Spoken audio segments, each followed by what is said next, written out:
사랑하는 생명사랑교회 여러분, 전국의 성도 여러분, 지난 설 명절 잘 쉬셨습니까? 오늘 예배에 참여하신 여러분 모두를 생명과 평화의 예수 그리스도의 이름으로 환영합니다. 오늘은 주연절 5째 주일이고 우리 교단이 지키는 해외 선교 주일입니다. 우리 생명사랑교회는 작은 교회이지만 마다가스카르의 김준환, 김옥선 선교사님, 그리고 태국의 방콕에서 사역하시는 명승인 선교사님을 후원하고 있습니다. 매년 우리가 고난주간에 금식기도를 하면서 북한 나눔 선교와 또 작년에는 특별히 지금 매우 상황이 어려운 미얀마 선교에도 애를 썼습니다. 우리 교회가 좀 더 정말 전 세계적으로 선교 활동에 큰 역할을 감당하는 교회가 되길 바랍니다. 코로나가 요 며칠 사이 또 계속 심해지면서 거의 3만 명에 가까운 신규 확진자가 생겼습니다. 그래서 우리는 이번 주와 다음 주까지 일단 2주간은 온라인 예배로만 드리기로 결정했습니다. 이후의 예배는 또 여러분에게 안내해드리겠습니다. 이번 오미크론 중심으로 한 확산세가 코로나의 마지막 정점이길 기대하고 올 여름부터는 좀 더 정말 좋아지고 이전의 일상을 회복하기를 모두 함께 기도하면 좋을 것 같습니다. 이제 성부, 성자, 성령의 임재를 알리는 세 번의 징홀림과 함께 우리 모두 마음을 모아서 영과 진리로 우리 하나님께 예배하겠습니다.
할렐루야.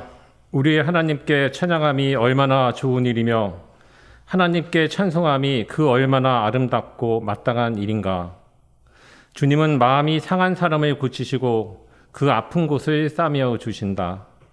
주님께 감사의 노래를 불러드려라. 우리의 하나님께 수금을 타면서 노래 불러드려라. 할렐루야.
온 땅이여 여호와께 노래하며 그의 구원을 날마다 선포할지어다. 그의 영광을 모든 민족 중에 그의 기이한 행정을 만민 중에 선포할지어다.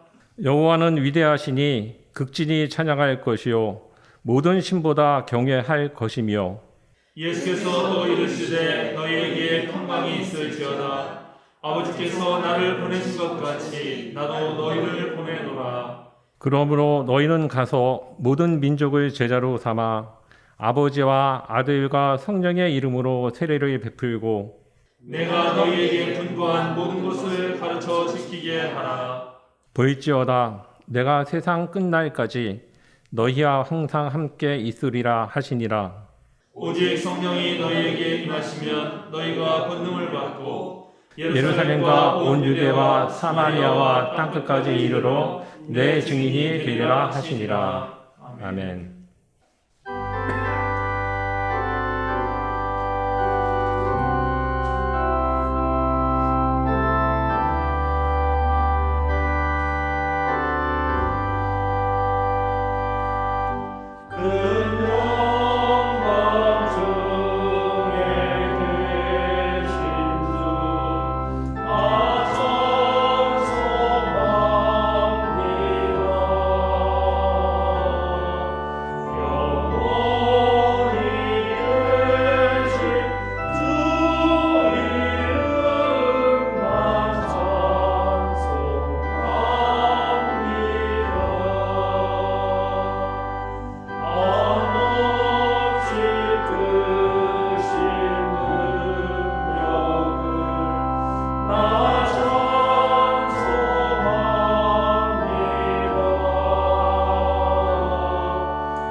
김지현 집사님 나오셔서 목회 기도 드리겠습니다. 하나님 감사합니다. 비록 우리 함께 얼굴 맞대고 예배할 수는 없지만 이렇게 온라인으로나마 서로를 연결하여 주님을 만나게 하시니 감사합니다. 이 예배를 드리는 모두와 함께 하시옵고 이 예배의 처음과 끝을 주관하여 주시옵소서. 몸은 멀리 떨어져 있지만 우리 생명사랑교회 교인들 모두 신앙으로 마음을 묶어주시고 각자의 자리에서 꾸준히 예배드릴 수 있도록 지켜주시옵소서. 코로나로 인해 많은 이들의 삶이 바뀌었습니다.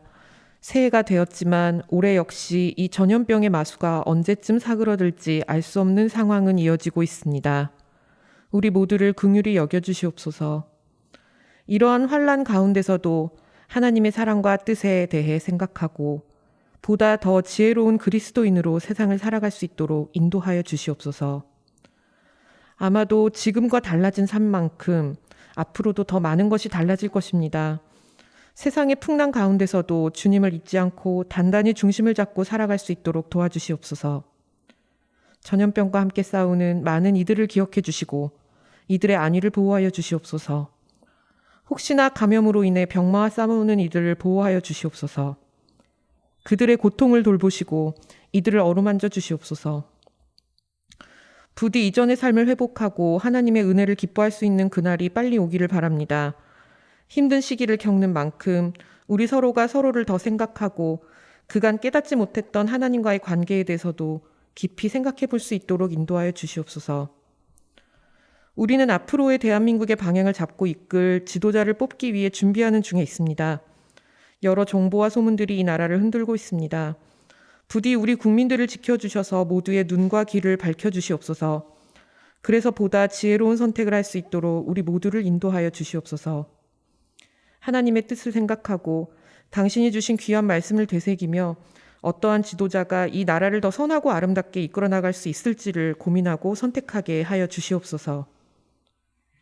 2월은 새해의 본격적인 시작을 준비하는 시기입니다. 설 명절을 통해 다시금 사람과 사람의 소중함을 깨닫게 하심을 감사드립니다. 새로운 학기를 준비하는 우리의 어리고 젊은 세대들을 살펴주시옵소서. 이전과 많이 달라진 학교와 교실, 그리고 선생님과 친구들의 관계 가운데서도 이들이 배움을 이어가고 있습니다. 그들의 청소년 시절을 지켜주시옵소서. 오미크론이 확산되면서 많은 청소년들도 감염 소식이 들려옵니다. 그들의 건강과 회복 역시 살펴주시옵소서. 각자의 자리에서 최선을 다해 살아가는 우리 생명교회 교인들을 위해 기도합니다. 이들의 몸과 마음의 건강을 지켜주시고 지치지 않을 수 있도록 주님의 손으로 붙들어 주시옵소서. 생명사랑 교육자들의 안녕을 위해 기도합니다. 예배를 준비하고 이를 이끄는 그들의 손에 강건함을 허락하여 주시옵소서. 이 예배를 각자의 사정에 맞게 함께하는 모든 이들의 마음을 기억하고 응답해 주시기를 간절히 소망합니다. 이 예배의 시종을 주님께 맡기오며 우리를 구원하고 지켜주시는 주 예수 그리스도의 이름으로 기도드립니다. 아멘.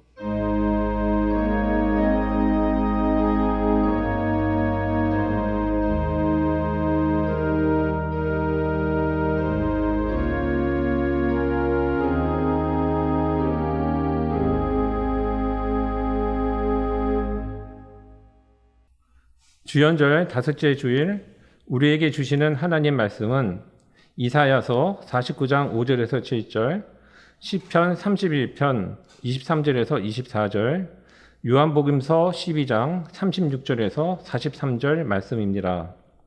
먼저 이사야서의 말씀을 저와 함께 한 절씩 교독하시고 마지막 절은 함께 봉독하겠습니다. 내가 태어나기도 전부터 주님께서는 나를 그의 종으로 삼으셨다. 야곱을 주님께로 돌아오게 하시고 흩어진 이스라엘을 다시 분노 모으시려고 나를 택하셨다. 그래서 나는 주님의 귀한 종이 되었고 주님은 내 힘이 되셨다. 주님께서 내게 말씀하신다. 주님께서 이렇게 말씀하신다. 내가 내 종이 되어서 야곱의 지파들을 일으키고 이스라엘 가운데 살아남은 자들을 돌아오게 하는 것은 네게 오히려 가벼운 일이다.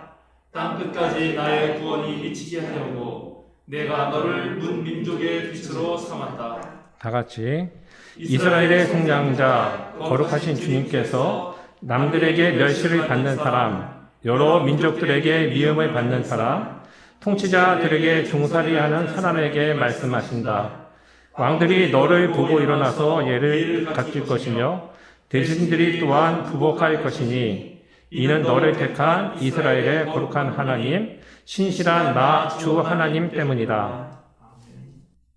다음은 시편 31편 23절에서 24절 말씀을 저와 함께 한 목소리로 봉독하겠습니다. 주님을 믿는 성도들아, 너희 모두 주님을 사랑하여라. 주님께서 신실한 사람을 지켜주시나 거만한 사람은 가차없이 벌하신다. 주님을 기다리는 사람들아, 힘을 내어라, 용기를 내어라. 마지막으로 요한복음서 12장 36절에서 43절 말씀을 저와 함께 한 절씩 교독하시겠습니다. 빛이 있는 동안에 너희는 그 빛을 믿어서 빛의 자녀가 되어라. 이 말씀을 하신 뒤에 예수께서는 그들을 떠나서 몸을 숨기셨다. 예수께서 그렇게 많은 표징을 그들 앞에 행하셨으나 그들은 예수를 믿지 아니하였다. 그리하여 예언자 이사야가 한 말이 이루어졌다. 주님, 우리가 전한 것을 누가 믿었으며 주님의 팔이 누구에게 나타났습니까? 그들이 믿을 수 없었던 까닭을 이사야가 또 이렇게 말하였다. 주님께서 그들의 눈을 멀게 하시고 그들의 마음을 무디게 하셨다. 그것은 그들이 눈이 있어도 보지 못하게 하고 마음으로 깨달아서 돌아서지 못하게 하여 나에게 고침을 받지 못하게 하려는 것이다. 이사야가 이렇게 말한 것은 그가 예수의 영광을 보았기 때문이다. 이 말은 그가 예수를 가리켜서 한 것이다. 지도자 가운데에서도 예수를 믿는 사람이 많이 생겼으나 그들은 바리새파 사람들 때문에 믿는다는 사실을 드러내지는 못하였다. 그것은 그들이 회당에서 쫓겨날까 봐 두려워하였기 때문이다. 그들은 하나님의 영광보다도 사람의 영광을 더 사랑하였다. 이제는 내가 없고 라는 제목으로 장순아 집사님의 특송이 있겠습니다. 이어서 묻 민족의 빛이 되어 라는 제목으로 한문덕 목사님의 말씀이 있겠습니다.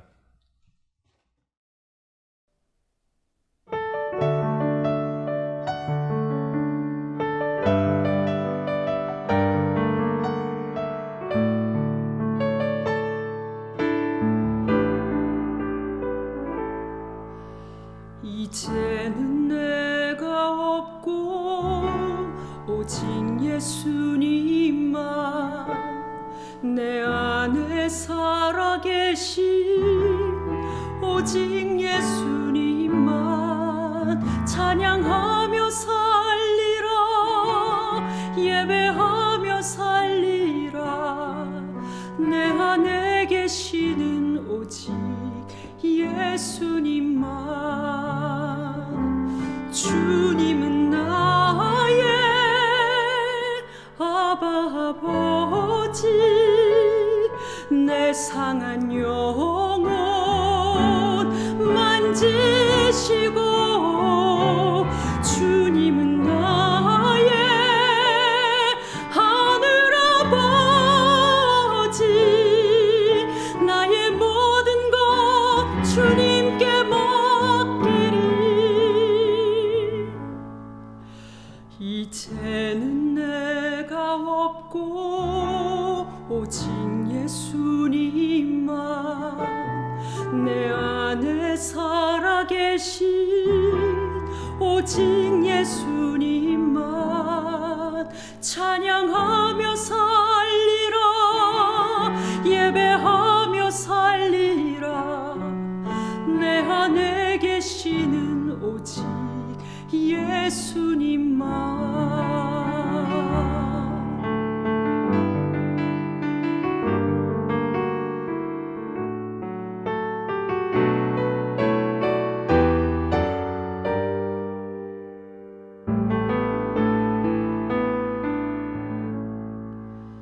이제는 내가 주님과 함께 십자가 위에 죽었으니 이제는 내가 산 것 아니요 내 안에 주님이 사신 것이라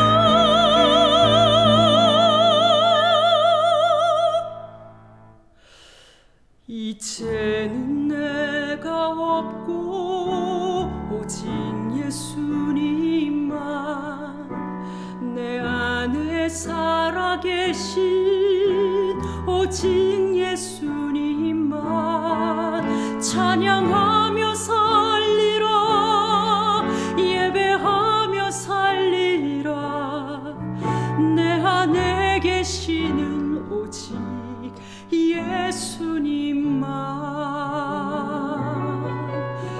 내 안에 계시는 오직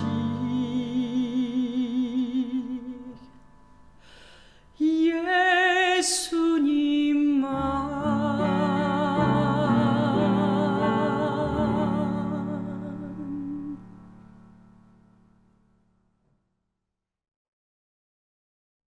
요한복음서를 쫙 펴보면은 첫 번째 구절부터 예수님이 누구신가를 소개하는 것으로 시작합니다.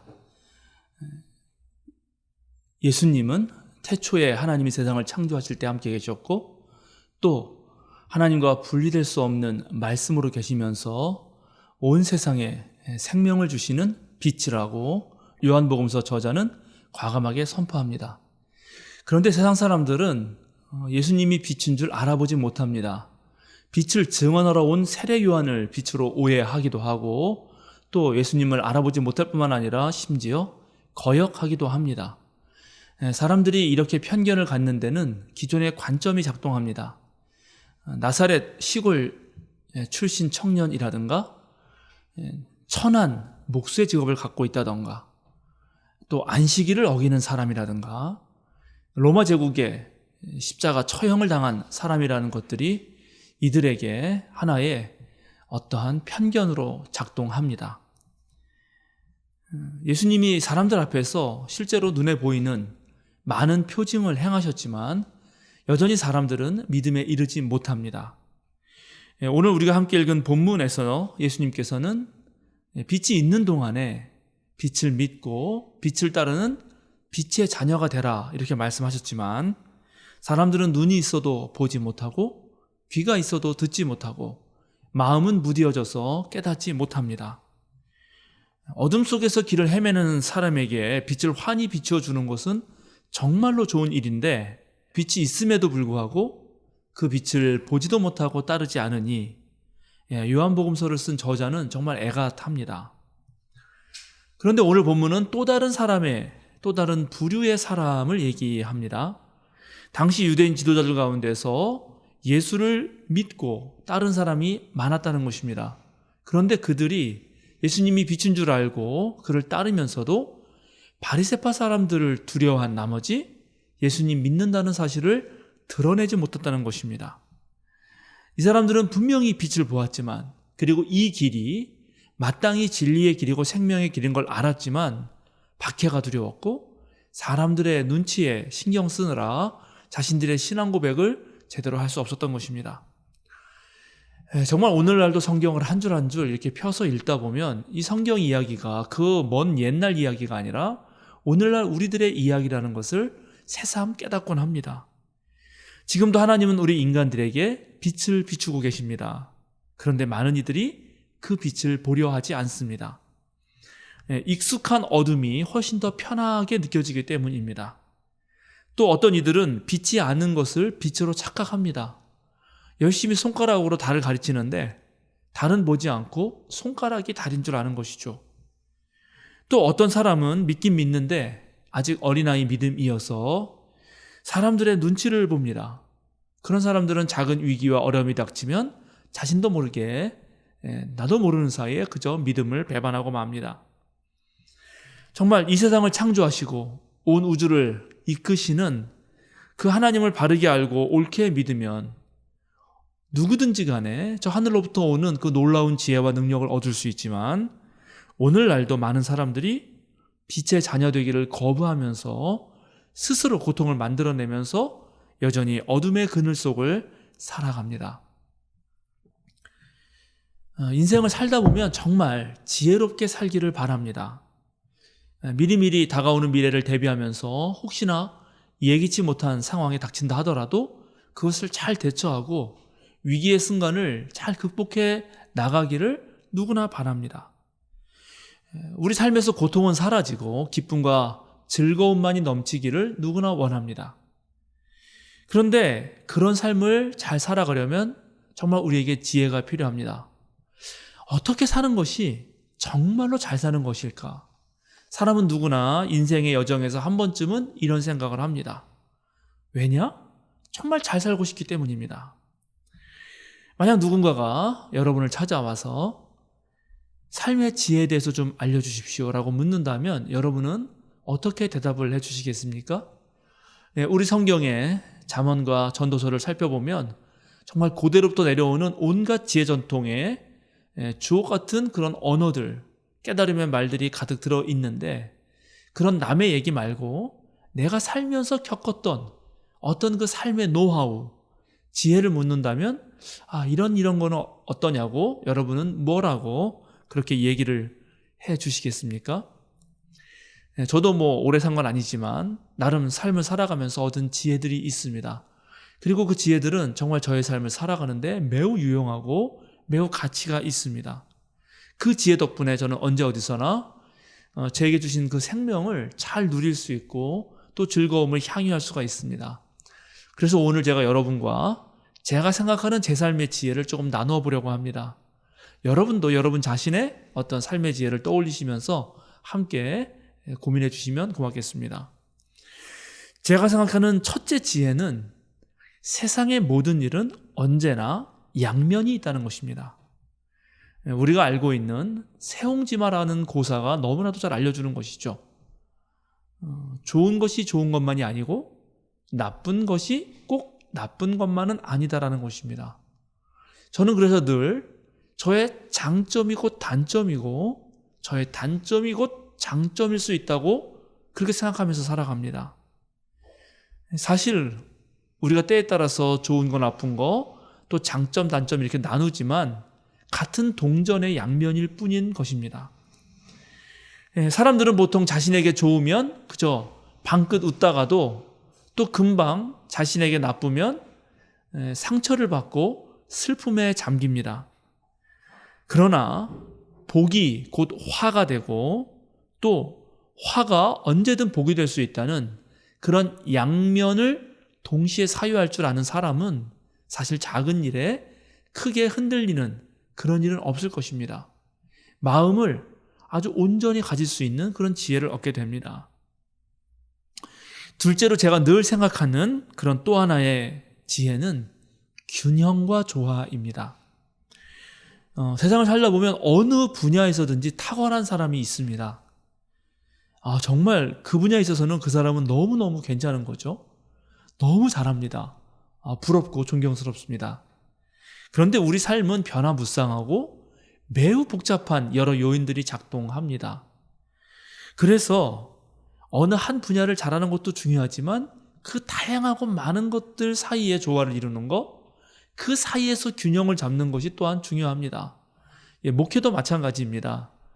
제가 주변에 선후배 목사님들 보면 정말 설교를 너무 잘하는 목사님도 계시고 또 어떤 목회 활동을 기획해가지고 기가 막히게 그 일들을 실현해 나가는 목사님도 계십니다. 찬양 인도를 너무 잘하면서 하나님 백성들을 아주 깊은 그런 감정의 카타르시스를 느끼게 해주는 그런 부흥사 목사님도 계십니다. 그런데 목회의 전 영역에 있어서 균형을 잡으면서 그것을 골고루 잘하는 거, 그건 참 쉽지 않습니다. 우리의 신앙도 마찬가지입니다. 어떤 교인들은 성경 공부하는 거, 그리스도교 진리에 대해서 공부하는 거를 무척 좋아합니다. 어떤 교인들은 교회에 모여서 으쌰으쌰 하면서 함께 활동하는 거를 무척 좋아합니다. 또 어떤 신자들은 찬양과 통성기도를 하면서 아주 뜨거운 그러한 분위기를 너무나 좋아하고 그럴 때 또 은혜를 받습니다. 그런데 지적으로 성실하면서 또 열정을 갖추면서 차분히 교회 활동을 하는 그런 조화와 균형을 잡는 신앙이 더더욱 귀하고 중요합니다. 셋째 지혜는 우리가 서 있는 자리를 살필 줄 아는 분별력과 판단력입니다. 제가 아까 말씀드렸듯이 장점이 언제든 단점이 될 수 있기 때문에 사실은 장점이 발휘되는 때와 장소를 정확하게 분별하고 판단하는 것, 이것이 지혜입니다. 우리가 조화와 균형을 잡으려면 우리 주변을 둘러싸고 있는 그 다양하고 복잡한 요인들을 차분히 살필 줄 알아야 합니다. 분석을 할 줄 아는 능력이 필요한 거죠. 이게 똑같은 일인데도 때와 장소가 달라지면 그 효과도 달라지고 영향력도 달라집니다. 바로 그렇기 때문에 우리가 기민하게 시 공간의 변화에 따라서 우리 자리를 살피는 일, 그것이야말로 지혜를 추구하는 모든 사람들이 갖추어야 할 어떤 삶의 태도입니다. 넷째는 모든 것에서 배울 줄 아는 것이 지혜입니다. 이렇게 하려면 심리적인 유연성과 개방성, 그리고 배움에 대한 열정이 있어야 합니다. 오늘 우리가 함께 읽은 시편의 말씀이 우리에게 가르쳐주는 지혜인데요. 오늘 시편의 저자는 성도들에게 야훼 하나님을 사랑하라고 주문하면서 주님께서는 신실한 사람은 지켜주시지만 거만한 사람은 가차없이 벌하신다, 이렇게 말합니다. 어떤 사람이 신실할까요? 제가 본 바로는 자기 자신을 하나님 앞에 늘 세우는 사람입니다. 하나님 앞에 자신을 세우면은 그 하나님의 무한하시고 놀랍고 위대하신 어떤 그런 지혜와 능력 때문에 겸손해지지 않을 수 없습니다. 늘 자신의 부족함을 느끼게 마련이고 하나님께서 주시는 그 지혜를 따라가고자 애쓰는 사람이 됩니다. 부단히 노력하는 사람이 되는 것이죠. 그런데 교만한 사람, 나는 이미 다 알고 있다고 말하고 난 더 이상 배울 필요가 없다고 하는 그 사람은 하나님의 지혜를 거부하고 무시합니다.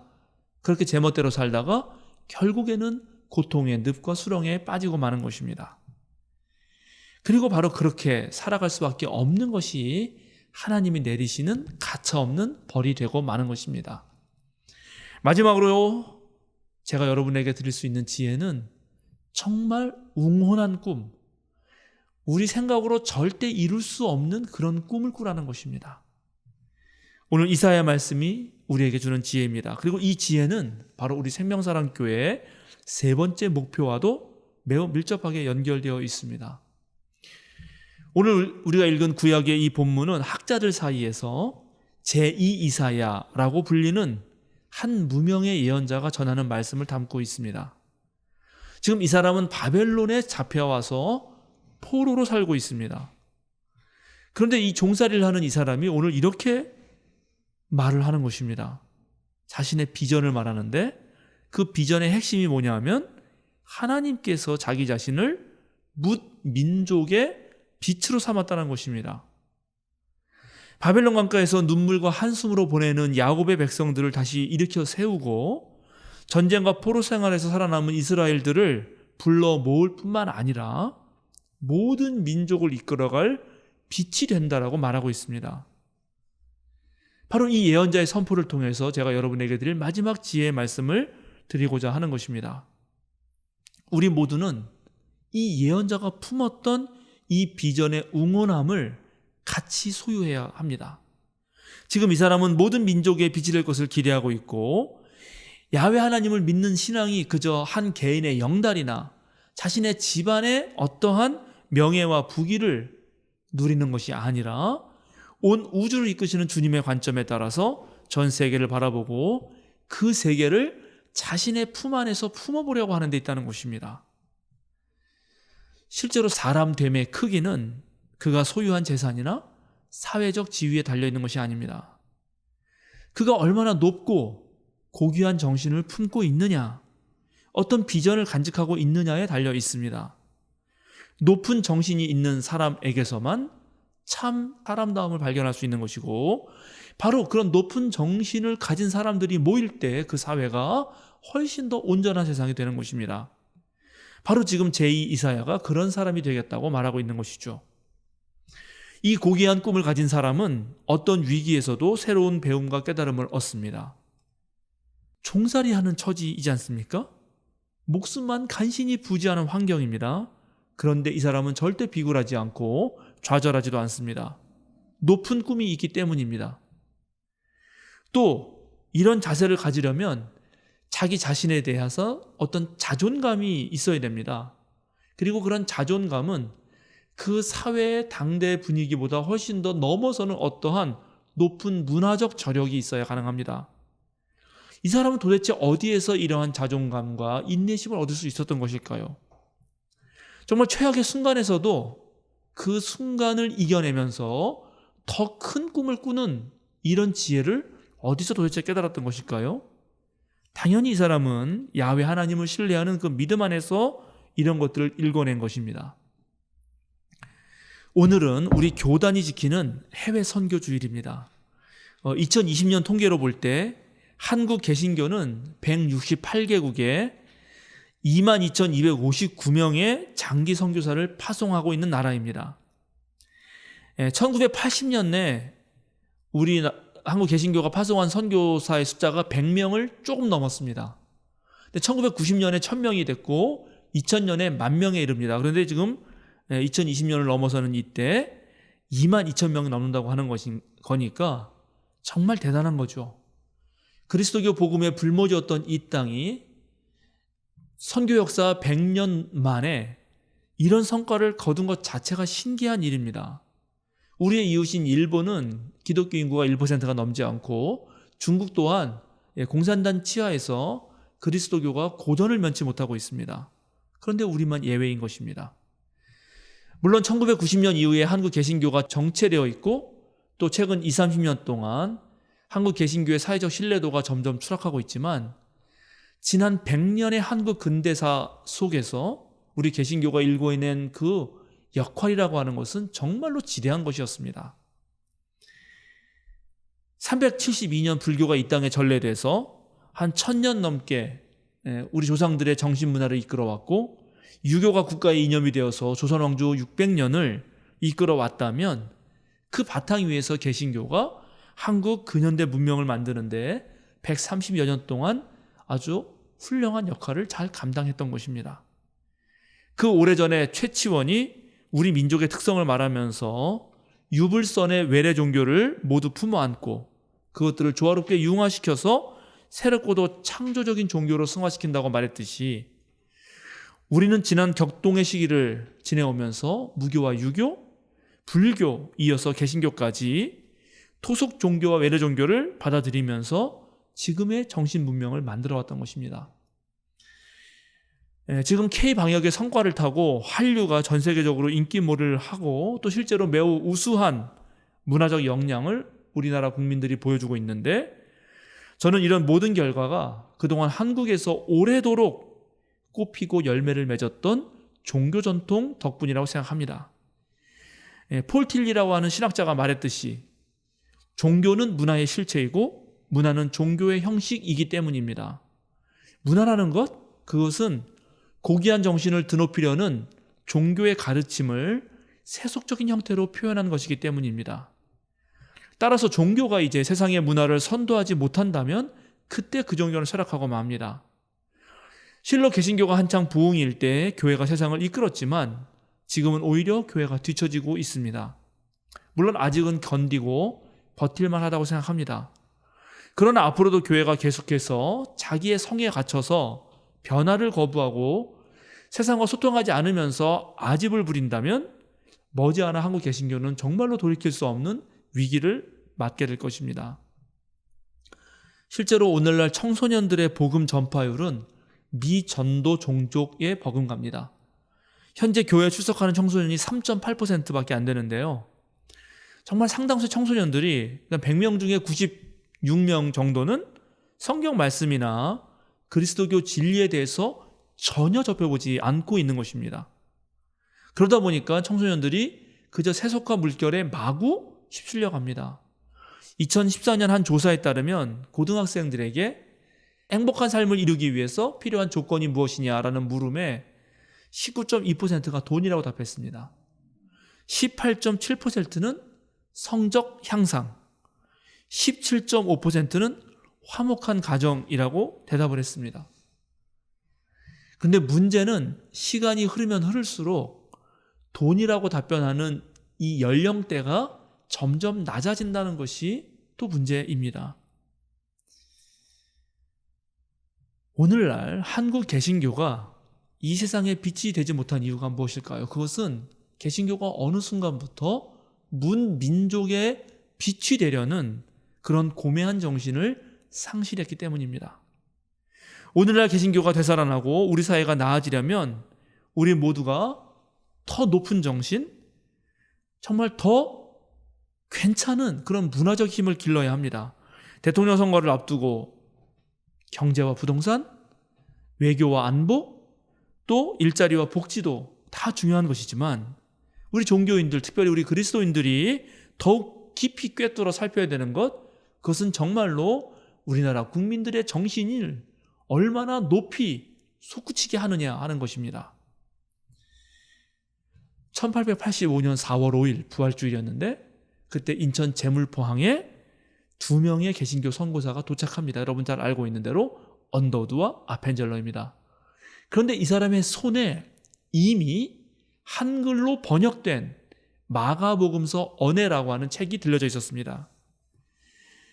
조선 정부의 허락을 받고 공식적인 복음 전파자로 입국한 선교사 손에 이미 그 나라의 언어로 번역된 성경이 들려져 있었다는 거, 그것은 19세기 그리스도교 선교 역사에 유래를 찾아볼 수 없는 획기적인 사건이었습니다.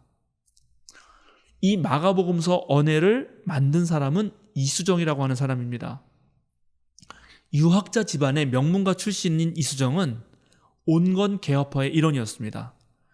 그런데 구테타로 변질되고 말았던 이모군란의 그런 혼잡한 시기에 명성황후를 그 생명의 위기에 처할 때 구해냅니다. 그때 이 이수정은 고종 황제의 호의를 입게 되고, 그래서 아주 개인적 신분으로 1882년 일본에 파견되는 수신사 일행에 끼게 됩니다. 수신사 일행에 껴서 왔지만 개인적 신분이었기 때문에 훨씬 자유로운 사람이 되죠. 정말 서구 문명이 물밀듯 들어오는 서세 동점의 시기에 조선보다 훨씬 더 빨리 아시아를 벗어나서 유럽으로 들어간다. 타라 입구라고 하는 거죠. 예, 그 길에 들어섰던 일본은 당시 동아시아에서 선진 문물의 보고였고, 이수정 또한 일본에 가서 개화된 근대 문명을 배우려 했습니다. 그래서 서구의 선진 농업 기술을 도입하고 일본의 농업 인재를 양성하던 쯔다산 선생을 찾아가는데, 이 쯔다산 선생의 집에 거실에 한문 족자가 하나 걸려 있었고, 그것을 본 이수정이 그걸 가지고 말을 겁니다. 대화를 읽어나가는 것입니다. 그 족자에는 산상설교가 한문으로 쓰여 있었습니다. 허심자 복의, 이 천국 내 기국이야, 이렇게 시작되는 거죠. 여러분 아시겠죠? 마음이 가난한 자는 복이 있으니 천국이 바로 그 나라, 그의 나라가 될 것이다 하는 말이죠. 그런데 저 구절을 보고 한학을 익혔던 이수정은 이상했습니다. 특별히 자기는 가난한 나라이지 않습니까? 조선 그 말기는 정말 가난했습니다. 온 국민이 도탄에 빠졌고 힘들었습니다. 그런데 가난한 자가 복이 있다는 말이 되지 않는데, 또 가난한 자가 하늘나라의 주인이 된다고 하는 말은 더 이해가 되지 않았습니다. 그래서 쯔다산 선생에게 저 말이 무슨 말이냐고 묻게 되는 거죠. 그때 쯔다산 선생은 농업기술보다도 아주 독실한 기독교인으로서 이수정에게 기독교를 전파하게 되는데, 이렇게 설명을 해줍니다. 나라의 흥망성쇠는 경제의 문제가 아니라 정신의 문제입니다. 마음이 정말 하나님의 영으로 가득한 사람은 어떤 상황에서도 하늘나라를 경험할 수 있는 것이지, 결국 문제는 경제가 아니다. 당신의 나라도 잘 되려면 올바른 정신을 가져야 된다라고 설명하면서 한문 성경을 건네줍니다. 한학의 조예가 깊었던 이수정은 이 책을 들고 가서 며칠 밤을 새면서 읽습니다. 그러다가 피곤해서 깜빡 잠이 들었는데 그때 꿈을 꿉니다. 꿈속에서 두 명의 서양인을 만나는데 한 명은 키가 크고 한 명은 작았습니다. 근데 이 두 사람의 손에 책을 가득 싼 보따리가 들려 있었습니다. 이수정이 물었습니다. 그게 무엇이요? 두 사람이 말합니다. 이 책은 당신의 나라 조선을 위해 그 무엇보다도 가장 귀중한 책이요. 다시 이수정이 묻습니다. 무슨 책이요? 그랬더니 성경이요. 이렇게 말하고 꿈을 깹니다. 이 꿈을 꾸고 난 이수정은 뭔가 하여튼간 마음에 어떠한 울림이 왔고, 이후 일본 그리스도인들을 만나고 또 쯔다산 선생과 더불어서 계속해서 성경 공부를 하게 되는데, 그리스도교 진리에 대해서 깊이 깨달으면서 일본에 간 지 7개월 만에, 이 사람이 82년 9월 29일 날 갔는데 4월 29일 날 세례를 받게 됩니다. 일본에서 최초로 세례를 받은 한국인입니다. 그렇게 세례를 받고 이제 일본에 살다가 일본에 주재하고 있던 미국 성서공회 총무였던 헨리 루미스의 지원을 받아서 성경을 우리말로 옮기는 일을 시작했고, 처음에는 한국 지식인들을 위해서 한문의 토를 다는 방식으로 내복음서와 사도행전을 다 만들고 그것을 요코하마에서 인쇄를 하고, 1885년 2월에는 이제 일반 백성들을 위해서 순 한글본 신약전서, 마가복음서, 언해를 인쇄하게 되는 것입니다. 그리스도교가 조선을 살릴 것이라 생각했던 이수정은 미국 교회에 조선 선교를 요청하는 편지를 한 통 씁니다. 예수 그리스도의 종된 나 이수정은 미국에 있는 형제 자매님들에게 문안합니다. 믿음과 진리의 능력으로 주님의 크신 은총을 입은 제가 지금 누리고 있는 행복은 한이 없습니다. 그러나 아직도 수천만 우리 민족은 하나님의 참된 도를 모른 채 이방인처럼 살고 있습니다. 아직도 그들은 주님의 구속하시는 은총을 받지 못하고 있습니다. 복음이 퍼져나가는 오늘과 같은 시대에 우리나라는 불행하게도 지구 한쪽 구석에 박혀 있어 기독교가 주는 축복을 누리지 못하고 있습니다. 그래서 저는 성경을 한글로 옮기는 일을 하고 있는데 이것을 통해 복음이 확산되기를 바라기 때문입니다. 이 일이 잘 되도록 저는 밤낮으로 기도하고 있습니다. 저는 비록 영향력이 없는 사람이지만 여러분이 선교사들을 파송만 해준다면 최선을 다해 돕겠습니다.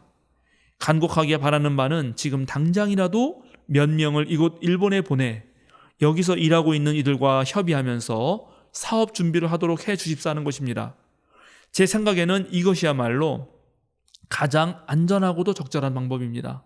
제가 드린 말씀을 진지하게 검토해 주시기를 간절하게 빌고 원합니다. 그렇게만 된다면 제 기쁨은 한이 없겠습니다. 그리스도의 종 이수정 드림. 그런데 이 편지가 미국의 선교 잡지에 실렸고 그때 마침 뉴 브런스윅 대학에 다니고 있던 한 신학생이 자기가 인도로 선교를 갈까 중국으로 선교를 하러 갈까 고민하던 처에 이 글을 읽게 되고 마음이 흔들립니다. 그리고 한국으로 가기로, 당시 조선이죠, 조선으로 가기로 결정을 내립니다. 그 사람이 바로 언더우드입니다. 언더우드 선교사는 자기 형이 타자기 회사의 사장이었습니다. 존 언더우드라고 하는데 그분의 도움을 받고 아주 존 언더우드도 독실한 신자였습니다. 그리고 또 미국 북장로교회 공식 조선 파송 선교사로 한국에 도달했고 언더우드가 와서 한국의 근대화에 미친 영향은 여러분이 이루다 말할 수 없습니다. 여러분 잘 아시는 대로 연세대학교 35만 평의 땅을 그냥 무상으로 준 거고요. 세브란스 병원 세우는데 엄청난 역할을 한 거죠. 그런데 이런 모든 길에 바로 이수정의 역할 또한 엄청난 것이었습니다. 바로 언더우드와 아펜젤러가 한국에 오기 전에 요코하마에 내려서 2달 동안 머무는데 그때 한국의 모든 정세와 한국어 수업을 바로 이수정이 해주는 것입니다. 이수정은 일본에서 약 4년간 활약했는데 일본에 간 지 9개월 만에 일본어에도 능통하였고 그래서 조선을 알리는 글과 논문을 발표하고 동경 외국어대학교의 조선어학과 교수를 역임했습니다. 그는 일본 그리스도교에서도 우뚝 선 인물이 되었고 한국 선교의 초석을 놓는데 지대한 공을 세웠던 것입니다. 한국 개신교의 역사와 초기 선교사들의 활동과 또 초기의 그리스도인들의 활약을 살펴보면 바로 그 초기의 한국 그리스도인들은 당시 세계를 이끄는 문명의 한복판에 우뚝 서 있었다는 것을 알게 됩니다. 오늘도 우리 개신교가 다시 살아나는 길은 바로 우리가 뭇 민족의 빛이 되기를 자처하고 그것을 해내기 위해서 매진하는 것입니다. 우리 생명사랑교회가 뭇 민족의 빛이 되도록 주님 예수 그리스도의 높고도 그 깊은 정신을 지녀야 할 것입니다. 코로나19의 위기 속에서도 우리나라는 지금 문화를 선도하는 선진국의 길로 나아가고 있습니다. 여기에 우리 개신교가 더 높은 정신적 가치를 제공하는 역할을 감당할 수 있다면 정말 한국교회는 다시 살아날 수 있을 것입니다. 마지막으로 여러분에게 여러분도 익히 아시겠지만 김구 선생님의 나의 소원이라는 글의 일부를 읽어드리는 것으로서 설교를 마치려고 합니다. 나는 우리나라가 세계에서 가장 아름다운 나라가 되기를 원한다. 가장 부강한 나라가 되기를 원하는 것이 아니다. 내가 남의 침략에 가슴 아팠으니 내 나라가 남을 침략하는 것을 원치 아니한다. 우리의 부력은 우리의 생활을 풍족히 할 만하고 우리의 강력은 남의 침략을 막을 만하면 족하다. 오직 한없이 가지고 싶은 것은 높은 문화의 힘이다. 문화의 힘은 우리 자신을 행복하게 하고 나아가서 남에게 행복을 주겠기 때문이다.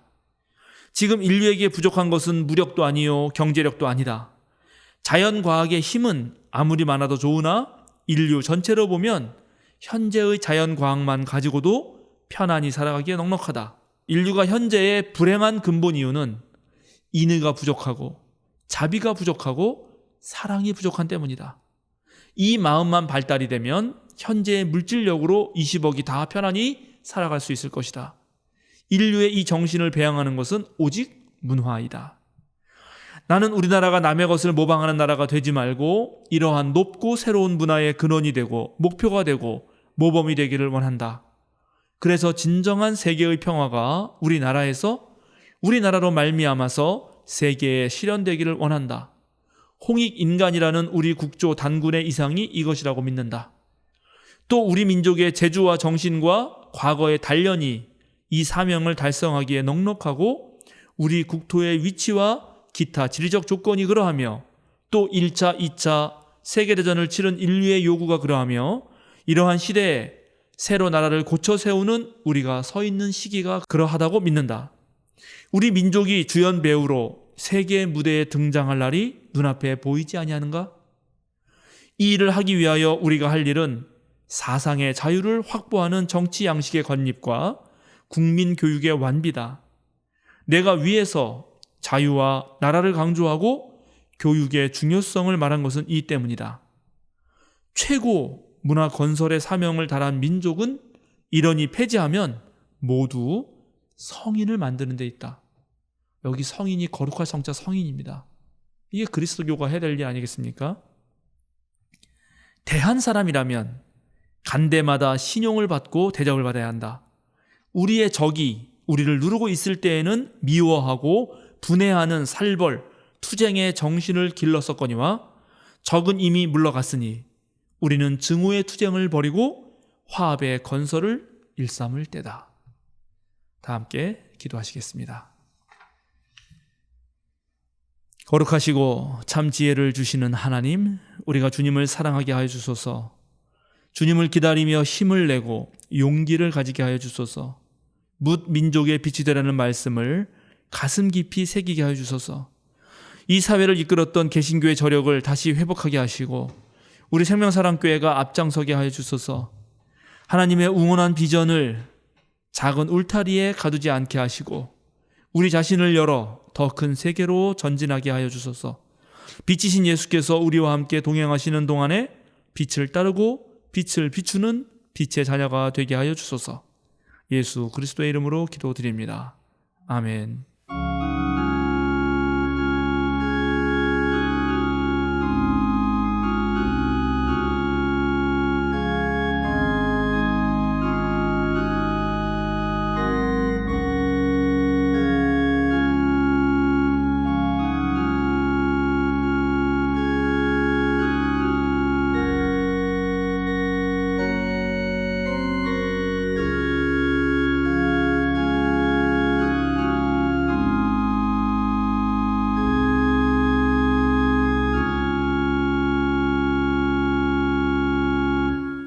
사도신경으로 우리의 신앙을 함께 고백합니다. 나는 전능하신 아버지 하나님, 천지의 창조주를 믿습니다. 나는 그의 유일하신 아들 우리 주 예수 그리스도를 믿습니다.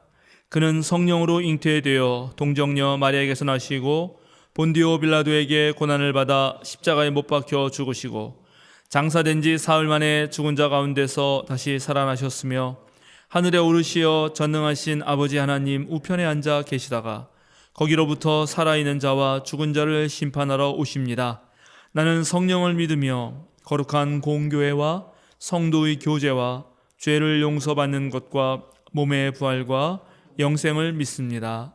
아멘. 함께 찬송 502장 하시겠습니다.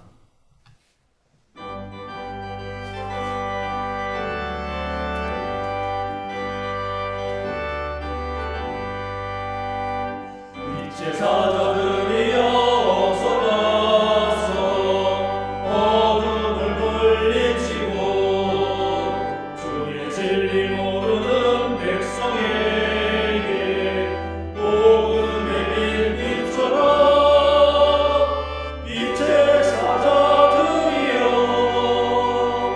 복음의 빛처럼 죄로운 밤 밝게 빛의 사자들이여 선한 사역 위하여 힘을 내라. 주 함께 하시겠네.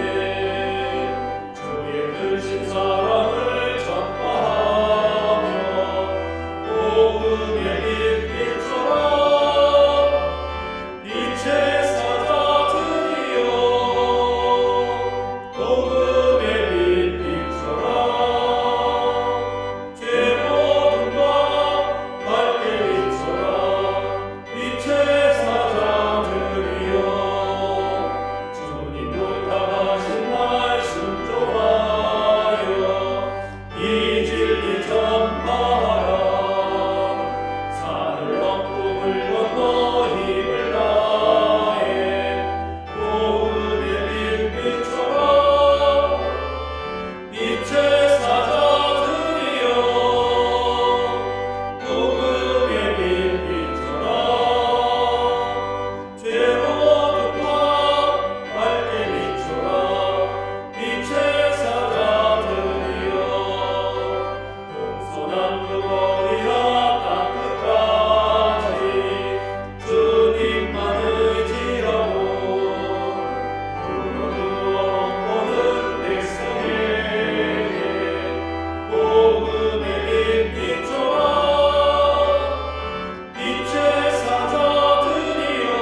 사랑하는 생명사랑교회 여러분, 전국의 성도 여러분, 어깨를 쭉 펴고 똑바로 서십시오.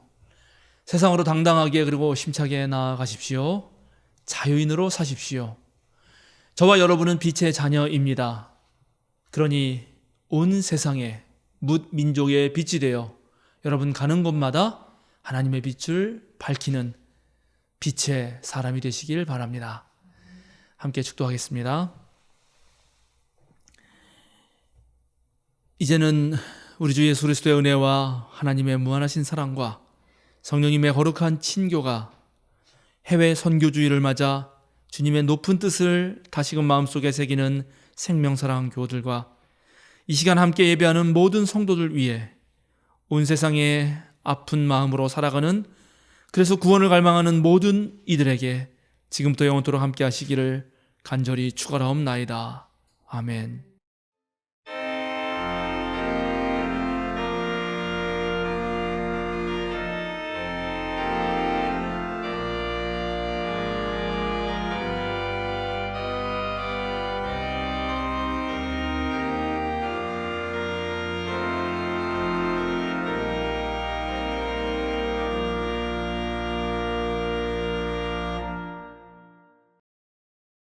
알림과 사귐 시간입니다. 오늘은 주연절 5째 주일이자 해외 선교 주일입니다. 오늘과 다음 주일 13일은 오미크론 확산을 고려해서 온라인 예배로만 드립니다. 이후 예배는 추후 다시 안내하겠습니다. 오늘 오전 10시에 유치부, 어린이부 대면 예배를 드립니다. 같은 시간에 도봉구청 세미나실에서 마태복음서 강해 모임이 있습니다. 다음 주 토요일 12일은 어린이부가 창동 청소년 성문화센터에서 진행하는 성교육 프로그램에 참여합니다. 다음 주일 13일 오후 2시 청년 독서 모임을 줌으로 진행합니다. 책 제목은 다름과 어울림입니다. 예배 영상에 들어가는 교우 소개 녹화와 생명사랑 5분 말씀 묵상 녹음에 참여해 주시기 바랍니다. 교역실로 연락 주시면 자세한 안내를 드리겠습니다. 생명사랑 CR 미션에 동참해 주시기 바랍니다. CR 미션 각 걸음에 해당하는 강의를 시청해 주시고 체크리스트에 기록해 사진을 찍어 교역실로 보내주시기 바랍니다. 성경 통독 과정을 진행 중입니다. 매일 아침 정교인 카톡방에 공유해 드리는 말씀을 묵상해 주시고 질문의 답도 찾아보시며 열심히 참여해 주시기 바랍니다. 이번 주 생일자는 정현주 집사 7일, 최우선 성도님 9일, 조민지 성도님 11일입니다. 축하해 주시기 바랍니다. 오늘 함께 예배 드릴 수 있어서 감사합니다. 오늘 함께 누린 은혜가 한 주간 힘이 되길 원합니다. 다음 주 이 시간에도 함께 모여 예배하겠습니다. 항상 기뻐하며 떳떳하게 살아가는 한 주간 되시기 바랍니다.